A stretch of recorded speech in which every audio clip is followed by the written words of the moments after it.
Very good morning to all of you. तो आज हम कुछ केमिस्ट्री के इम्पॉर्टेंस क्वेश्चन को डिस्कस करेंगे और इम्पॉर्टेंट भी है और बहुत इजी भी है। तो चलिए शुरू करते हैं। पहला question, magnetic moment of Cr2+। तो मैग्नेटिक मोमेंट का जो फॉर्मूला होता है वो होता है √n इन ब्रैकेट n+2। तो जो n होता है नंबर ऑफ़ अनपेयर्ड इलेक्ट्रॉन होता है, ठीक।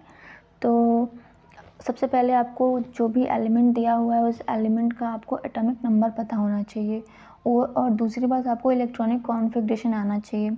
तो Cr का आप जान रहे हैं क्रोमियम 24 होता है और जब क्योंकि इस पर +2 चार्ज है तो आप 2 माइनस करेंगे तो टोटल जो एटॉमिक नंबर हो जाएगा उसका 22 हो जाएगा। 2 माइनस करने के बाद जब उसका आप कॉन्फ़िगरेशन करेंगे तो उसके d ऑर्बिटल में 4 अनपेयर्ड इलेक्ट्रॉन बचेंगे और जब 4 को फॉर्मूले में रखेंगे तो आंसर आपका आएगा अप्रॉक्सीमेट 24 आएगा और 24 को आप अप्रॉक्सीमेट में 4.90 BM is for Bohr magnetron जो कि मैग्नेटिक मोमेंट की यूनिट होती है, आप लिख सकते हैं। ओके, तो option number second will be correct answer.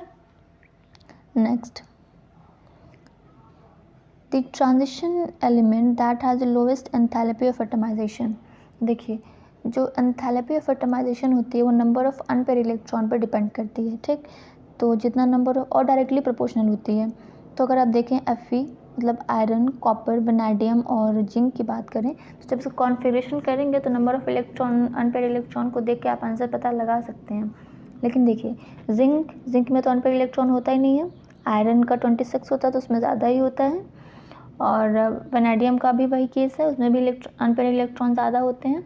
Copper की बात करें तो कॉपर का होता है 29 में, तो कॉपर में बस एक ही अनपेयर्ड इलेक्ट्रॉन होता है ना।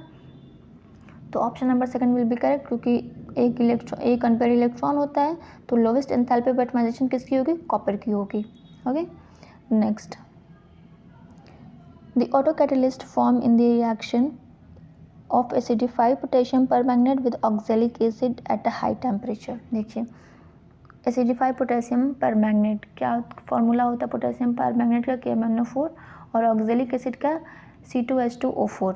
ओके, तो जब इसका रिएक्शन करेंगे एट हाई टेम्परेचर जो ऑटो कैटलिस्ट फॉर्म होगा वो MnSO4 होगा और जो Mn+2 चार्ज जो होगा वो ऑटो कैटलिस्ट की तरह बिहेव करेगा। ओके, तो correct answer will be option number 1। Okay, next question, the formula of deep red liquid form on heating potassium dichromate with KCl in concentrate H2SO4। Potassium dichromate K2CrO4 को जब हम KCl के साथ गर्म करते हैं in the presence of H2SO4 तो क्या बनता है? CrO2Cl2 और इसका नाम क्या है? Chromyl chloride. Okay, option number second will be correct. Next, what is the equivalent mass of oxidizing agent KMnO4 in the strongly alkaline medium. देखिए, इक्विवेलेंट मास निकालने का जो फॉर्मूला होता है वो होता है molar mass by electron change in the reaction. मतलब जितने भी इलेक्ट्रॉन चेंज हो रहे हैं +1 से +2 में जा रहे हैं या फिर +2 से +3 में जा रहे हैं तो जो चेंज होता है वो लिखते हैं। तो जब आप इसका मोलर मास निकालेंगे KMnO4 का वो तो आपको आता ही होगा तो 158 आएगा, ठीक। और जो इस रिएक्शन में इलेक्ट्रॉन का चेंज होगा वो 1 का होता है। ओके, तो जब आप इसका उसको फॉर्मूले में रखेंगे 158/1 करेंगे तो 158 ही आएगा। ओके, तो 158 will be correct answer, option number 3 will be correct.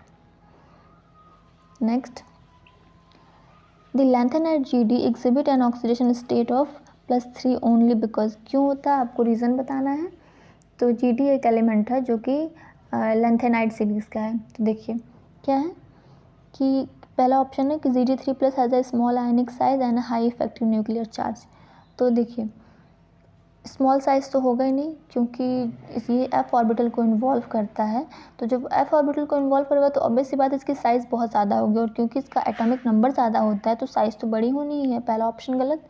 Second, Zd3+ has a 4f0 configuration, ये भी गलत है क्योंकि इसके f ऑर्बिटल में इलेक्ट्रॉन होते हैं। Zd has a unique electronic configuration, ये भी सही नहीं है। Option number 4, Zd has a low value of third ionization enthalpy, ये ऑप्शन है जो सही है। तो option number 4 will be correct. Next, CrF6 पे 3- Cr has a Cr atom hybridize, आपको हाइब्रिडाइजेशन बताना है। तो देखिए कोऑर्डिनेशन नंबर 6 इसकी जो ज्योमेट्री होगी वो ऑक्टाहेड्रल होगी और इसका हाइब्रिडाइजेशन जो होगा वो D2sp3 होगा, क्योंकि वो इनर डी ऑर्बिटल को इन्वॉल्व करता है, इसलिए D2sp3 हो जाएगा। और ये जो F होता है वो एक वीक फील्ड लिगैंड होता है, तो option number second will be correct. Next, give the general electronic configuration of valence shell of d block. ये तो क्वेश्चन ईजी है, आप सब लोगों को पता होगा। डी ब्लॉक का जनरल कॉन्फ़िगरेशन क्या होता है, n-1 D 1 to 10 ns 1 to 2। Okay, option number second will be correct. Next, which of the following is not the characteristic of the transition element. Transition element का characteristic कौन सा नहीं है, ये बताना है आपको। तो देखिए, are hard and have a high densities. तो जो ट्रांजिशन एलिमेंट होते हैं सारे मेटल्स होते हैं, तो हार्ड तो वो होते हैं, उनकी डेंसिटीज़ भी हाई होती हैं। Form colour ions and compound, form coloured ion and compound. तो ये कलर कंपाउंड का फॉर्मेशन करते हैं, क्योंकि इनमें अनपेयर्ड इलेक्ट्रॉन होते हैं, तो उसकी वजह से ये कलर शो करते हैं। सो फिक्स ऑक्सीजन स्टेट, ये तो बिल्कुल सरासर गलत है, क्योंकि आपको पता है कि जो ट्रांजिशन एलिमेंट होते हैं उनका वो वेरिएबल ऑक्सीजन स्टेट शो करते हैं। Option number third will be correct, क्योंकि ये स्टेटमेंट जो है इसके रिगार्डिंग गलत है। Have a high melting and boiling point, क्योंकि मेटल्स होते हैं तो उनकी बॉइलिंग और मेल्टिंग पॉइंट दोनों हाई होते हैं। ओके, तो option number 3 will be correct answer. Next, what is the structure of NiCl2 PPH32। देखिए, कोऑर्डिनेशन नंबर 4 होता है, इसका कोऑर्डिनेशन नंबर 4 है इसमें, तो इसका जो स्ट्रक्चर कह लें आप वो टेट्राहेड्रल होगा, क्योंकि 4 के लिए टेट्राहेड्रल ही होता है। ठीक है, हाइब्रिडेशन के रिगार्डिंग कुछ इम्पॉर्टेंट बातें जान लीजिए। जब हम निकालते हैं हाइब्रिडाइजेशन तो हम number of sigma bond count करते हैं। ठीक, तो अगर नंबर ऑफ़ सिग्मा बॉन्ड 2 है तो उसके लिए जो हाइब्रिडेशन होता है वो sp हो जाता है, और जो उसकी ज्योमेट्री होती है वो लीनियर हो जाती है। सिग्मा बॉन्ड 3 है तो sp2 हो जाएगा, और उसकी जो ज्योमेट्री होगी वो ट्राइगोनल पिरामिडल हो जाती है। ऐसे ही 4 के लिए sp3 होगा, और जो इसकी ज्योमेट्री होगी वो टेट्राहेड्रल हो जाएगी।